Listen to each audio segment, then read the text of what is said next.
Welcome to the Holistic Mystic Show. My name is Sommer, and I'm an energy alchemist, ceremonial facilitator, and teacher of intuitive development. Here we explore spiritual growth, intuitive gifts, energetic hygiene, and ritual.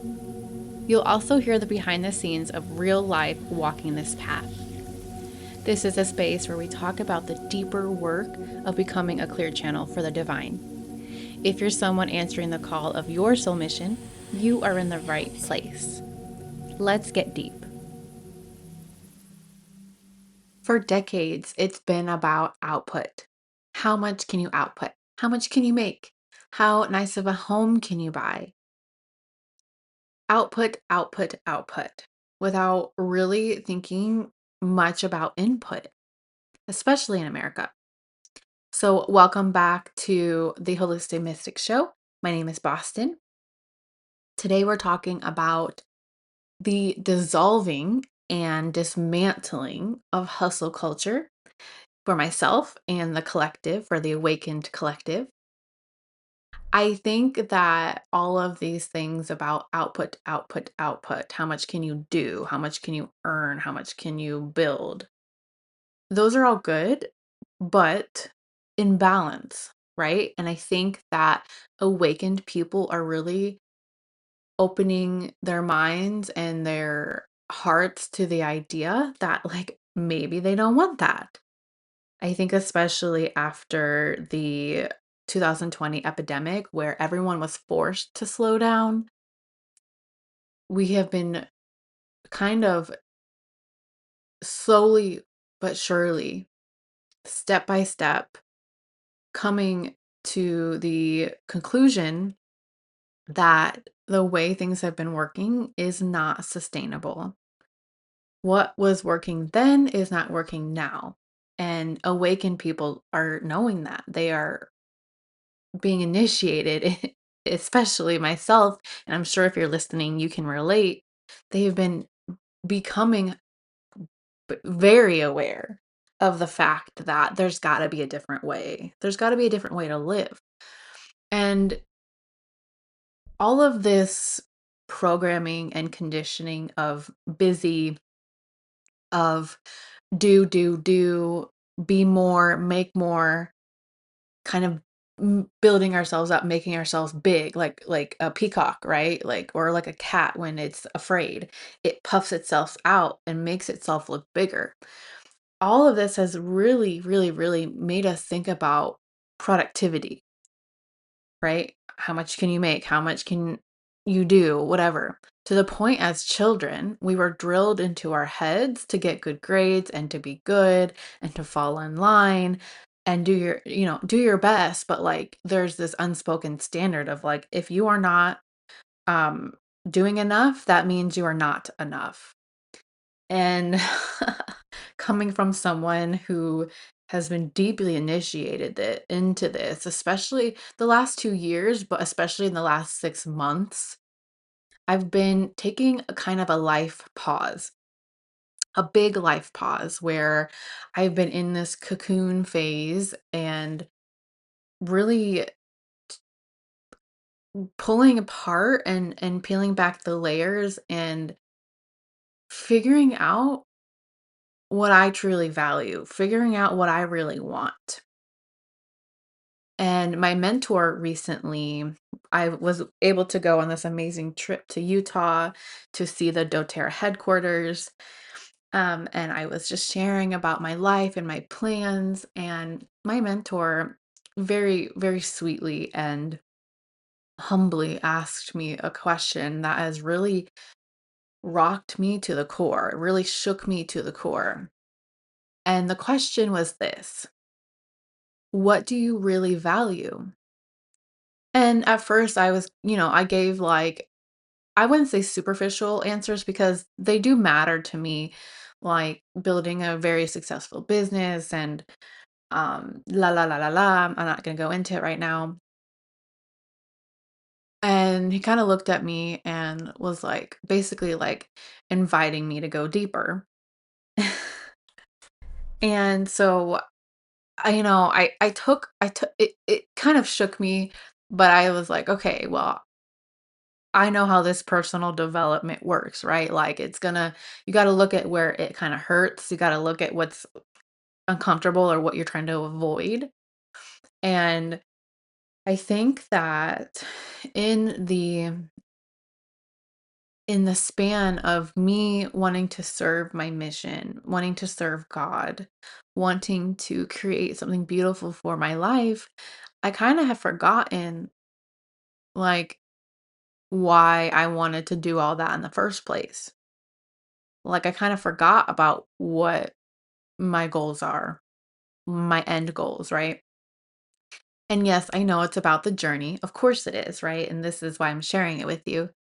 Um, but I think as I have been walking down this path of entrepreneurship and being a healer, being a soul mission for this life, uh, a mission to soul for this life, I think I've kind of gotten lost in like, what does the day to day look like?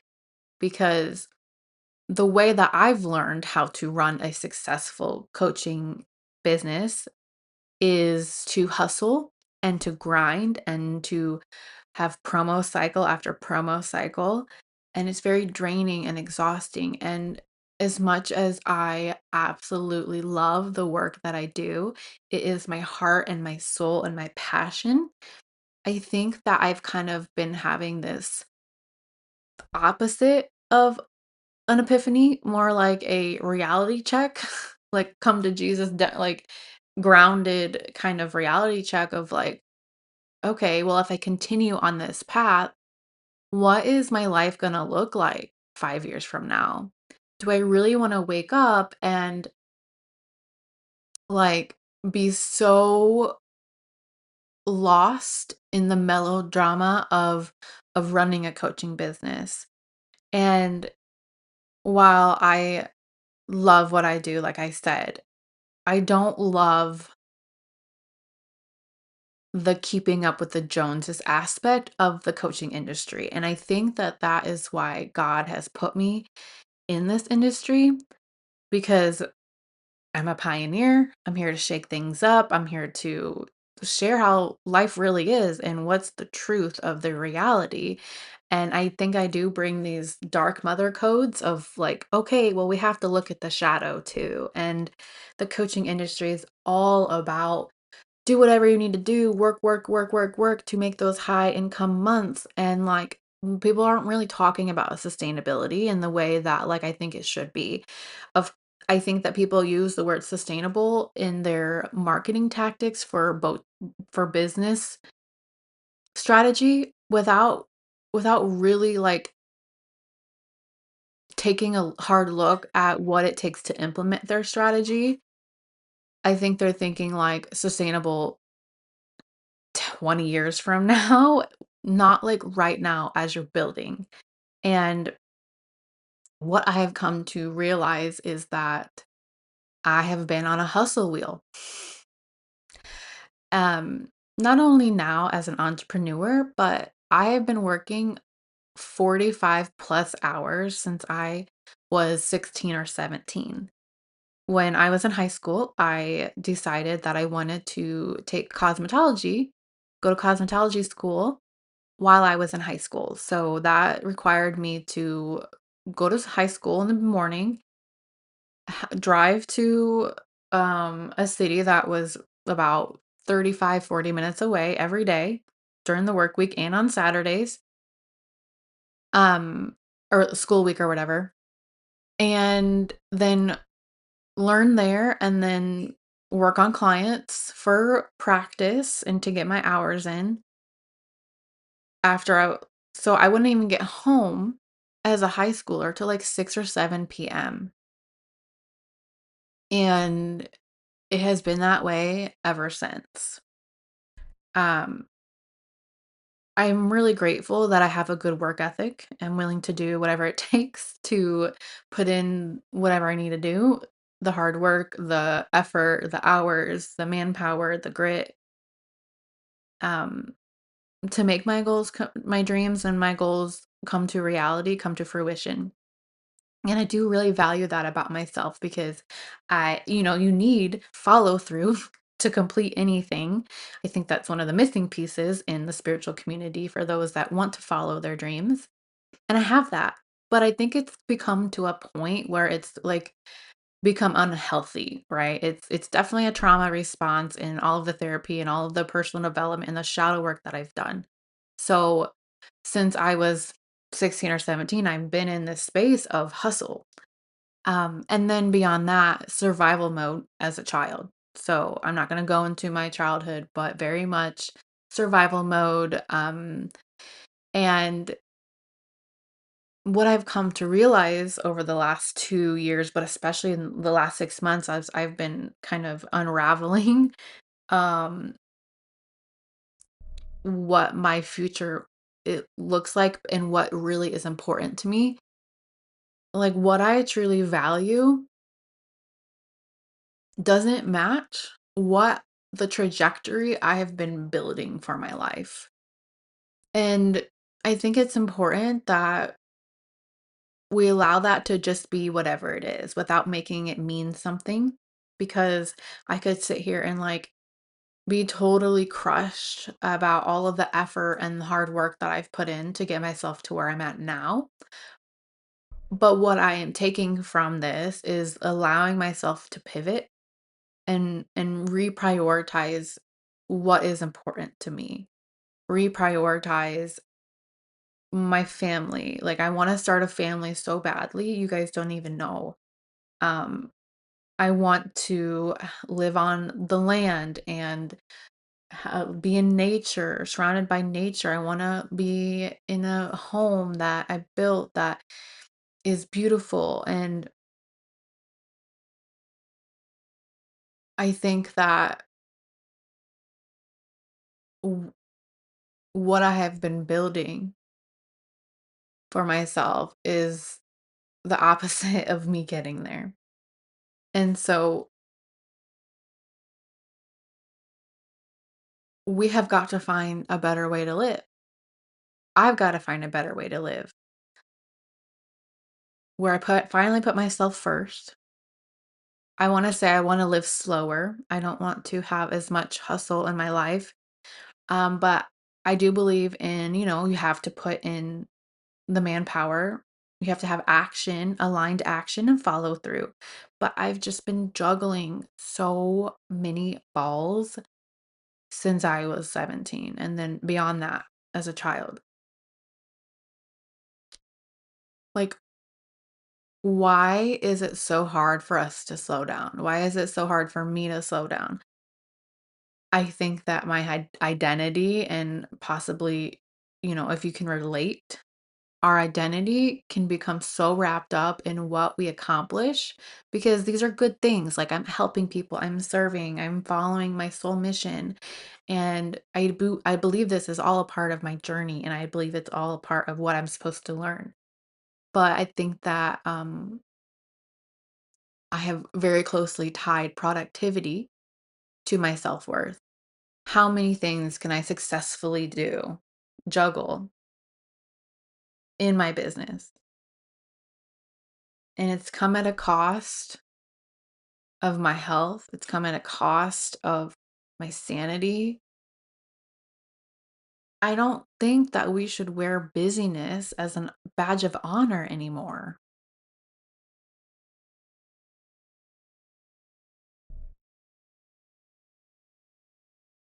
When we do these things, when we output, output, output, and we don't input, we're just operating in survival. And how can we possibly hope to be on our deathbed and look back and be happy and fulfilled if all we did was just work? If all we did was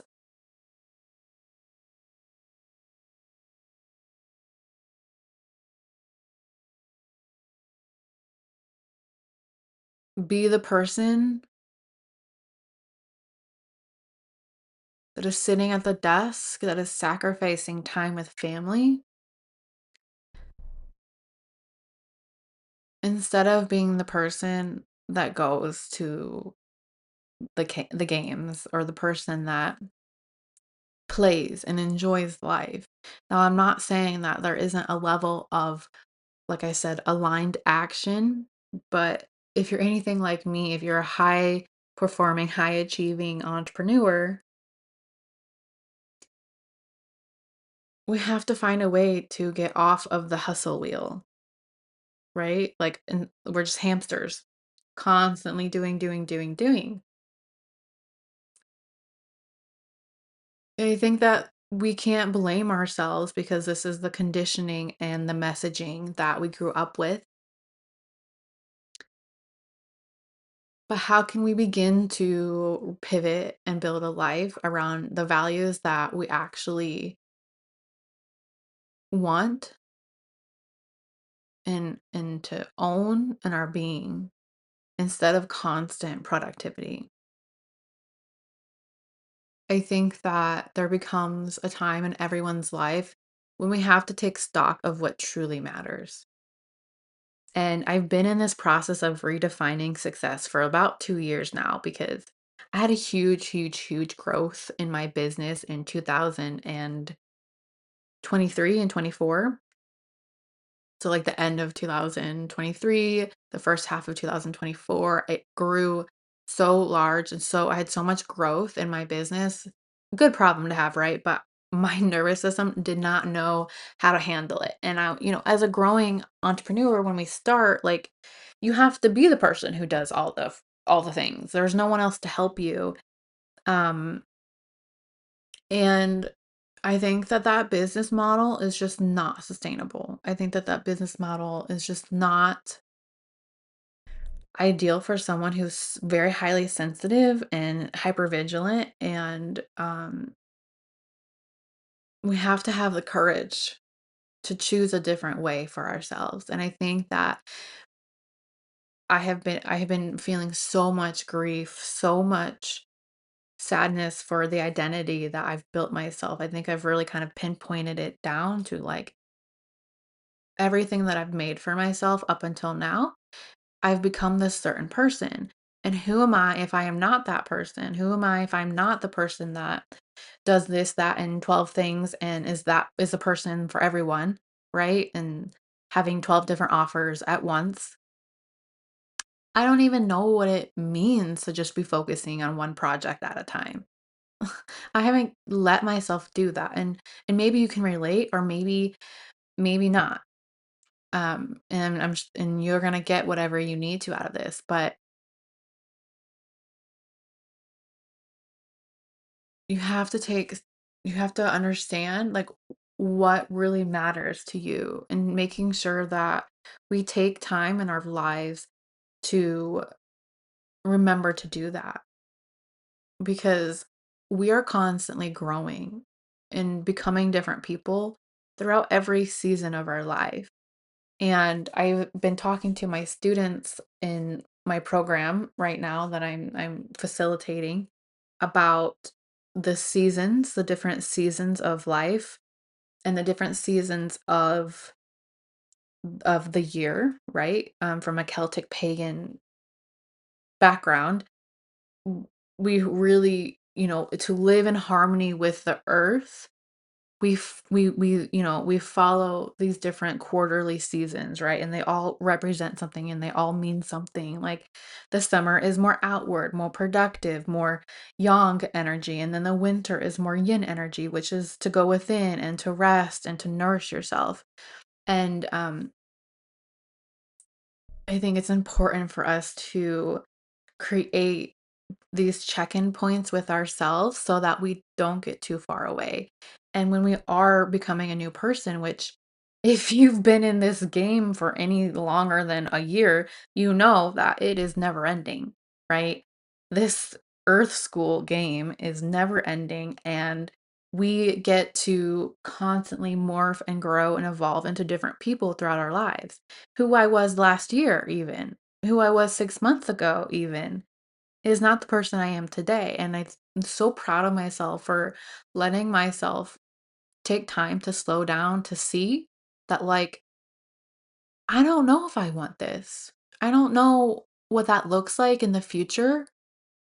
And I'm slowly starting to put the puzzle pieces in together, but we have to be courageous and brave enough to look at ourselves, and if we're out of alignment, to pause, to go into our cocoon, to melt, to dissolve the old self, and be willing to identify, okay, what do I want? Right? Like, what do you want? You, as a listener right now, what do you really want? What really matters to you? For instance, like I said, what really matters to me is being in harmony with the earth, being surrounded by nature, trying to create a life where I'm slower. I'm not juggling as many balls as I used to. Building a business that is going to create sustainable, actual, true, sustainable financial reoccurring income. And then from that place, I can return to these programs and these beautiful um, offerings that I've birthed that mean the world to me. And I can serve from a place of having my cup full, having help, right? Being able to hire help and a virtual assistant and supporting coaches and help create and serve from a place of being fulfilled. And I have, God has told me what kind of my next steps are, but I just wanted to share with you this message because I was outside, I was sunbathing, and this message came through so strongly to share with you guys. Like,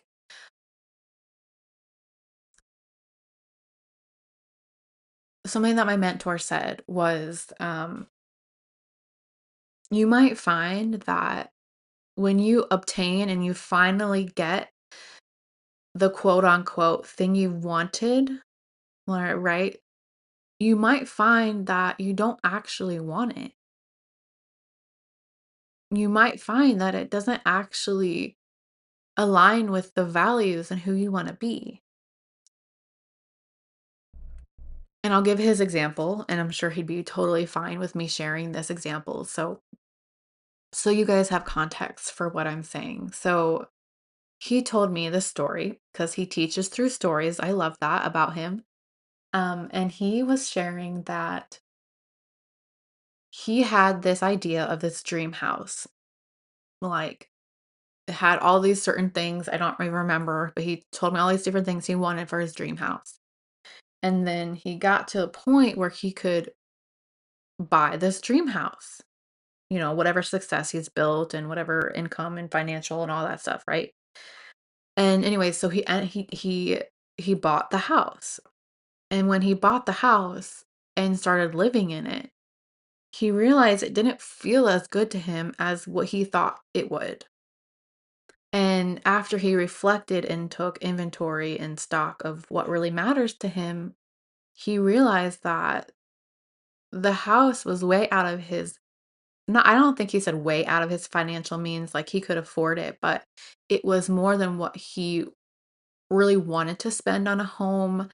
And what he really values is I think he said, like, making smart smart financial decisions with his money. I don't know if it had to do with him being debt free, but essentially it was like basically this moral of the story of him buying that house went against what he actually valued, right? And so he actually sold the house and then moved into a smaller house and felt way better and was more happy than he was when he got the thing that he thought he really wanted. So I really took that to heart, and um I know that this journey has been my journey for a reason. It's made me develop and become this person that does take action, that I've seen the success that I can create, right? I just want a better business model than what the coaching industry provides. And so I'm not going anywhere. I'm just going to be rebranding, pivoting to a different model. And you're going to see how that unfolds in the future. But I wanted to fill you guys in because it is okay to become someone new. It is okay to outgrow the old version of yourself.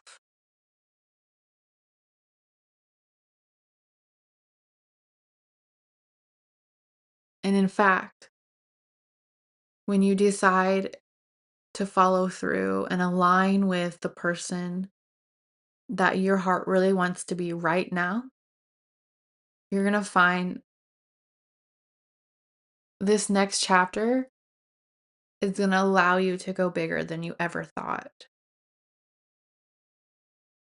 When you follow your heart, when you follow the things and the values that you matter most, you're going to be happier, more fulfilled. And I think that that is a path worth following. So I will share more as the journey unfolds.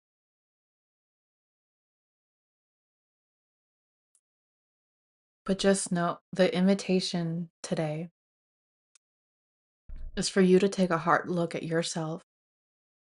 See if your actions and the reality that you have been creating for yourself align with what you really want, what really matters to you. Because what you want and what values you have, they may be different.